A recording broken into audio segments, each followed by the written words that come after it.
पहिल्याने तुम्ही देवाचे राज्य आणि त्याचे नीतिमत्व मिळविण्यास झटा, म्हणजे इतर सर्व गोष्टी तुमच्या होतील.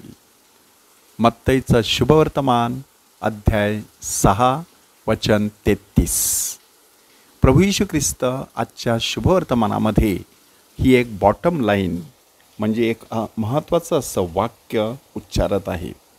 आणि ते उच्चारत असताना कोणीही दोन धन्याची चाकरी करू शकत नाही.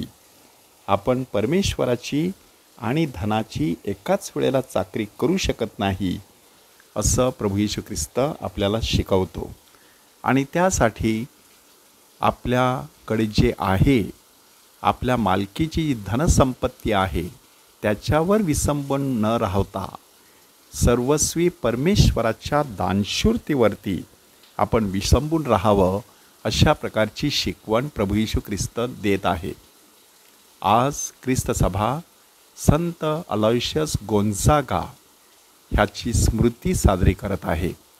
21 वर्षांचा तरुण आपल्या आईवडिलांना सोडून येशू संघामध्ये दाखल होतो आणि 23व्या वर्षीच त्याला रोममधील हॉस्पिटलमध्ये कार्य करण्यासाठी पाठवलं जातं.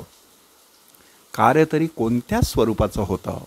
सर्वत्र प्लेग फैलावलेला, बरीचशी माणसं मरण पावत होती. अशा लोकांची सेवा करण्यासाठी त्याला पाठवण्यात आलं. कधीकधी असे आजारी असलेले रुग्ण स्वतःच्या खांद्यावर वाहण्याची देखील पाळी त्याच्यावर आलेली. आणि अशा पार्श्वभूमीवरती अलोयशियस गोन्झागा स्वतःच त्या प्लेगचा बळी बनला. मरणासन्न अवस्थेमध्ये जाऊन पोहोचला.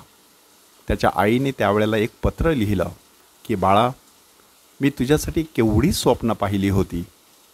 एक दिवस तू धर्मगुरू होशील, एक दिवस वेदीवरती पवित्र मिस्साबली अर्पण करशील, एक दिवस तू परमेश्वराच्या राज्यामध्ये कार्य करण्यासाठी दीक्षा घेशील. अशा प्रकारची स्वप्ने मी बाळगलेली. परंतु आता माझ्या सर्व स्वप्नाचा चक्काचूर झालेला आहे. तू थोड्याच दिवसांचा सोबती आहेस. मला अतीव दुःख झालेलं आहे. हे मी कसं व्यक्त करू? आणि त्या पत्राला ह्या 23 वर्षाच्या तरुणाने जे उत्तर दिलेलं आहे ते खरोखरच अंतर्मुख करणारं आहे. त्यामध्ये त्याने काय काय सांगितलेलं आहे बघा. अलोयशियस गोन्झागा आपल्या आईला पत्र लिहिताना सांगतो, आई, तूच मला शिकवलं नाही का की आपण केवळ ह्या पृथ्वी तलावरचे प्रवासी आहोत, यात्रेकरू आहोत. आपलं खरं नागरिकत्व स्वर्गात आहे. मी तर त्याच ठिकाणी जात आहे आणि तू एवढी कशाला दुःखी झालेली आहेस? तूही काही दिवसांनी तिथेच येणार आहे. आपली पुन्हा एकदा त्या ठिकाणी भेट होणार आहे.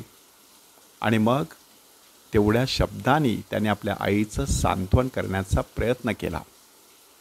अवघ्या 23 वर्षाच्या तरुणाला अशा प्रकारचे विचार सुचावेत, त्यासाठी नक्कीच त्याच्या आईने त्याच्यावरती प्रचंड असे धार्मिक संस्कार केलेले असावेत. आपण देखील आपल्या मुलाबाळांवरती अशा प्रकारचे धार्मिक संस्कार करायचे की ज्यावेळेला अत्यंत अटीतटीचा प्रसंग निर्माण होईल तेव्हा त्यांचे हातपाय ह्या जगामध्ये गुंतलेले नसावेत, तर त्यांची नजर सर्वस्वी स्वर्गाकडे लागलेली असावी. आणि अलोयशियस गोन्झागा तरुणांचा आदर्श म्हणून यहुदी येशू संघामध्ये प्रसिद्ध आहे. त्याच्या मध्यस्थीने आणि त्याच्या प्रेरणेने आपल्याला देखील परमेश्वराच्या अधिक जवळ जाण्यासाठी जो काही त्याग करावा लागेल तो करण्याची कृपा मिळावी म्हणून विशेष प्रार्थना करूया. प्रभू येशू ख्रिस्त आपल्याला काय खावे, काय प्यावे आणि आपल्या शरीराविषयी म्हणजे आपण काय पांघरावे ह्याची चिंता करीत बसू नका असं सांगत आहे. अन्नापेक्षा जीव आणि वस्त्रापेक्षा शरीर अधिक महत्त्वाचं आहे असंही तो बजावून सांगत आहे. म्हणजे ह्या जगामध्ये शरीराचे चोचले पुरवले जात असतानाच आत्म्याचं पोषण कसं करता येईल त्यावरती आपलं लक्ष असणं गरजेचं आहे. अलोयशियस गोन्झागाने नेमकं तेच शिकवलं. त्याच्याकडून प्रेरणा घेऊन आध्यात्मिक जीवन भक्कम करूया.